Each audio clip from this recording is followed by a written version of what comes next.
नमस्कार दोस्तों, स्वागत है आप सभी का online data first YouTube channel पे। इस वीडियो में हम बात करेंगे बीएड के बारे में, साथ ही एनसीटीई के आदेश को लेकर, क्योंकि एनसीटीई की अधिसूचना के साथ साथ संशोधन भी यहां पे निरस्त कर दिए गए हैं। एक बड़ा झटका हम कह सकते हैं कि यहां पे एनसीटीई को लगा है। साथ में योगी सरकार और नई प्राथमिक शिक्षक भर्ती उत्तर प्रदेश के अंदर हम बात करने वाले हैं। लेकिन उससे पहले आप सभी इस वीडियो को लाइक कर दें, साथ ही शेयर कर दें और चैनल को सब्सक्राइब कर लें, जिससे कि आपको यहीं से हमेशा की तरह सबसे पहले सटीक जानकारियां मिलती रहें, क्योंकि ये चैनल हमेशा आपको सटीक जानकारी देने का कार्य करता है। आप में से बहुत सारे छात्रों के मन में एक सवाल अवश्य होगा, कई छात्रों ने तो पूछ भी लिया है कि ये जो आदेश जारी किया गया राजस्थान के लिए है, तो उत्तर प्रदेश के अंदर इस मामले को लेकर इतनी परेशानियां क्यों हैं। अगर आप भी ये सोचें तो पूरे तरीके से आपकी सोच गलत है।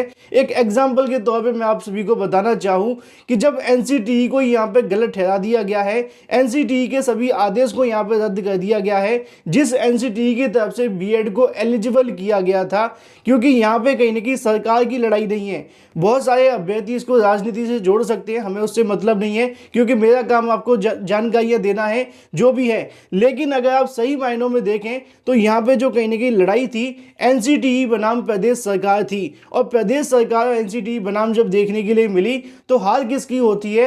एनसीटीई की होती है, क्योंकि हाई कोर्ट की तरफ से एनसीटीई की सभी अधिसूचनाओं को, साथ में संशोधन को यहाँ से रद्द कर दिया गया है। वही संशोधन, वही अधिसूचना, वही नोटिफिकेशन जिसके माध्यम से बीएड को एलिजिबल किया गया था। तो अब आप ये सोचें कि उत्तर प्रदेश से संबंधित नहीं होगा, क्योंकि उसी आदेश के आधार पर आप भी उत्तर प्रदेश के अंदर नई प्राथमिक शिक्षक भर्ती या फिर इससे पुरानी भर्तियों के अंदर बैठे हैं। तो ये जो मामला है वो काफ़ी ज़्यादा गंभीर है। सिर्फ राजस्थान का मामला नहीं है, पटना की तरह नहीं है, क्योंकि पटना में जो मामला था वो बीटीसी बनाम अगर बात करें सरकार था, लेकिन यहाँ पे जो बनाम मामला था वो एनसीटीई था। इसी वजह से आप सभी को संबंधित जानकारियाँ दी जा रही हैं। अब आदेश क्या है हाईकोर्ट की तरफ से, अधिवक्ताओं ने जो जानकारी दी है, पहले आप एक छोटी सी क्लिप को सुने। जो एक महत्वपूर्ण ये अहम इसलिए भी है क्योंकि जो एनसीटी का नोटिफिकेशन है वो ऑल ओवर इंडिया में लागू हो रहा था, पूरे भारतवर्ष में ये नियम लागू हो चुका था, और उसके परिणाम स्वरूप ये जब रद्द हुई है, ये ऑल ओवर पूरे भारत के लिए लागू होगा, और उस प्रकार से बीएड के अभ्यर्थी जो है लेवल 1 के लिए पूरे भारत में कहीं भी लागू नहीं हो पाएंगे। अगर आपने ध्यान से सुना होगा तो यहाँ पे उनकी तरफ से आपको यही बताया गया है कि जो एनसीटीई की तरफ से आदेश जारी किया गया था, उस आदेश के आधार पर सभी राज्यों में बीएड को शामिल करने को लेकर बात की गई थी, लेकिन हाईकोर्ट की डबल बेंच की ओर से इस आदेश को ही यहाँ पर रद्द कर दिया गया है। और जो संशोधन किया गया था बैकडोर में जाकर, हम कह सकते हैं कि यहाँ पे भूतलक्षी संशोधन जिसको कहते हैं, उसको कहीं ना कहीं यहाँ से बंद कर दिया गया, या फिर हम कह सकते हैं एक तरीके से निरस्त कर दिया गया है, और उसके आधार पर बीएड अभ्यर्थियों को हाईकोर्ट ने एलिजिबल नहीं माना है। तो यहाँ पे सिर्फ मामला ये नहीं है कि बीएड को बाहर कर दिया गया है, हाई कोर्ट की तरफ से जो भी संबंधित यहाँ पे संशोधन या फिर अधिसूचना जारी की गई थी उनको भी यहाँ पे रद्द कर दिया गया है। अब यहाँ से आप सभी के मन में सवाल आने वाला होगा कि भारत के अंदर लागू होगा कि नहीं होगा। हालांकि अधिवक्ता ने, आप सभी ने सुन लिया होगा कि उनका क्या कहना है। तो यहाँ से एनसीटीई की तरफ से दो चीजें हो सकती हैं, जैसा कि आप जानते हैं कि यहाँ से एनसीटीई सबसे पहले या तो सुप्रीम कोर्ट में जाकर इस मामले को दोबारा से चैलेंज करे, अपने पक्ष को दोबारा से रखे, उसके बाद जो भी सुप्रीम कोर्ट आदेश देगी वो तो पूरे भारत के अंदर लागू हो ही जाएगा, ये आपको बताने की आवश्यकता नहीं है। लेकिन अगर एनसीटीई वहां से भी हार जाती है तो यहाँ से एक बड़ी समस्या बीएड वाले छात्रों के लिए होगी, क्योंकि कहीं ना कहीं राजस्थान के अंदर तो बीएड के अभ्यर्थियों को बड़ी समस्याओं का सामना करना पड़ा है। और अगर वो सुप्रीम कोर्ट जाकर भी यहाँ से कहीं ना कहीं बड़ी चीज़ देखने के लिए मिल जाती है, अगर वो जीत जाते हैं तो यहाँ पे बीएड वाले अभ्यर्थियों को भर्तियों के अंदर शामिल करने का मौका मिलेगा।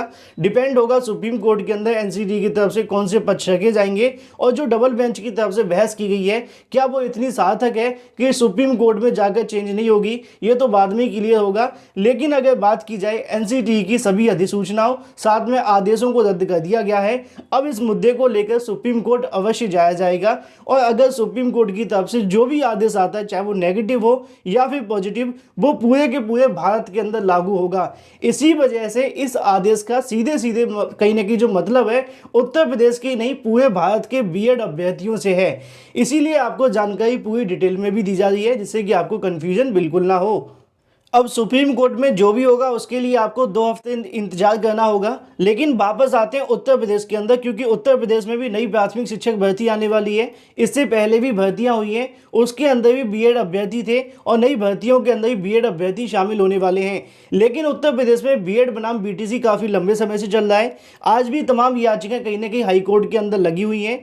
अब यहाँ से कहीं ना कहीं सवाल आपके मन में होगा कि उत्तर प्रदेश के अंदर क्या हो सकता है।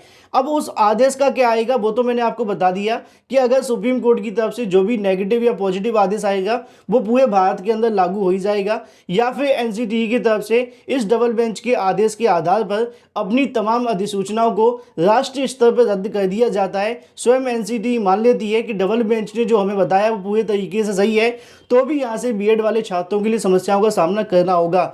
मतलब हम कह सकते हैं कि यहाँ से एनसीटीई को एक बड़ा झटका लगा है। अब एनसीटीई आगे क्या करेगी, सुप्रीम कोर्ट में जाकर किस प्रकार अपने पक्ष को रखकर फैसले को अपनी ओर करेगी, ये काफ़ी ज़्यादा चीज़ें देखने वाली होंगी, क्योंकि यहीं से बीएड वाले छात्रों का भविष्य टिका हुआ है। लेकिन वहीं दूसरी तरफ बात की जाए उत्तर प्रदेश के अंदर, क्योंकि यहाँ पर राजस्थान के अंदर एक बेनिफिट था बीटीसी वाले छात्रों के लिए, क्योंकि जो राजस्थान सरकार थी वो बीएड वाले छात्रों को शामिल ही नहीं करना चाहती थी। लेकिन उत्तर प्रदेश के अंदर बीएड वाले अभ्यर्थियों को शामिल करने के लिए योगी सरकार की तरफ से तमाम जो संशोधन है वो भी यहाँ पे कर दिए गए थे, जो भी होने चाहिए थे। भले ही यहाँ पे कहने की भूतलक्षी संशोधन किए गए थे, जिनको भी यहाँ पे चैलेंज किया गया था 69,000 शिक्षक भर्ती में। उन तमाम भूतलक्षी संशोधनों को भी यहाँ पे मान लिया गया था सुप्रीम कोर्ट की तरफ से, क्योंकि एनसीटीई इस बात को लेकर पावर देती है कि आप भूतलक्षी संशोधन कर सकते हैं। तो ऐसे में कि सरकार के पास ये पूरा हक था, तो बीएड को लेकर जो भी संशोधन होने थे वो तो योगी सरकार की तरफ से कर दिए गए हैं। अब योगी सरकार तो बीएड वाले छात्रों के लिए हमेशा कहीं ना कहीं काम करती रहती है। उनका पूरा प्रयास है कि नई भर्तियों के अंदर भी इनको शामिल किया जाए। लेकिन राजस्थान के अंदर एक नेगेटिव पॉइंट ये रहा कि वहाँ पे कहीं ना कहीं बीएड के अगेंस्ट थी, जो कि वहाँ की सरकार थी कांग्रेस, जिसके चलते वहाँ से बीएड वाले अभ्यर्थी को ज़्यादा नुकसान देखने के लिए मिला। अब उत्तर प्रदेश के अंदर आप जानते हैं कि जब तक एनसीटीई की तरफ से कोई आदेश नहीं आ जाता तब तक बीएड के अभ्यर्थी किसी कीमत पर बाहर नहीं होंगे, क्योंकि यहाँ की सरकार कहीं ना कहीं बीएड वाले अभ्यर्थियों को अपनी ओर आकर्षित करके रखेगी। आगामी समय के अंदर चुनाव है, ज़्यादा मुझे बताने की आवश्यकता नहीं है। लेकिन अगर बात की जाए एनसीटीई के आदेश को लेकर, फिर बताना चाहूँगा कि वहाँ से अगर कोई बदलाव होता है तो पूरे देश में वो लागू हो जाएगा, फिर उत्तर प्रदेश भी उसके अंडर में ही आएगा। अब सवाल आप सभी के मन में होगा कि नई प्राथमिक शिक्षक भर्ती में बीएड अभ्यर्थी शामिल होंगे कि नहीं। बीएड अभ्यर्थी नई प्राथमिक शिक्षक भर्ती में अवश्य शामिल होंगे। जैसा कि मैंने आप सभी को कहा कि जब तक योगी सरकार की तरफ से कोई यहाँ से कोई कदम नहीं उठाया जाता या फिर इसको लेकर आगे की कार्रवाई नहीं की जाती, तो नई शिक्षक भर्तियों के अंदर बीएड अभ्यर्थी पूरे तरीके से सेफ हैं। लेकिन एनसीटीई का जो भी आदेश सुप्रीम कोर्ट से आएगा वो काफ़ी ज़्यादा मैटर करेगा।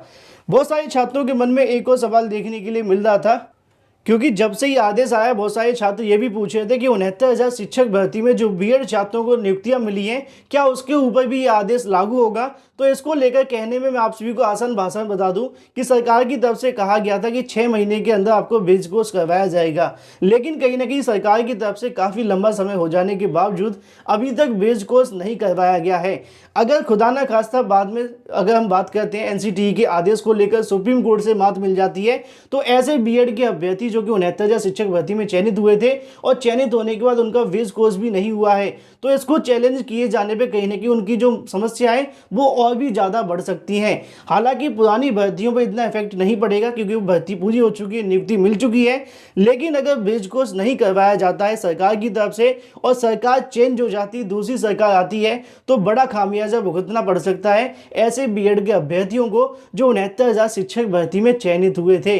तो एनसीटीई की तरफ से अगर कोई बदलाव किया जाता है, अपने आदेश को वापस ले लिया जाता है, अधिसूचना को यहाँ पूरे तरीके से रद्द कर दिया जाता है पूरे भारत के अंदर, तो बदलाव आपको ज़्यादा देखने के लिए नहीं मिलेगा। लेकिन अगर उनका बेस कोर्स तय समय के अंदर नहीं होता है तो ज़्यादा समस्या देखने के लिए मिलेगी पुरानी भर्तियों के अंदर, चाहे वो 69,000 शिक्षक भर्ती हो या फिर कोई और शिक्षक भर्ती।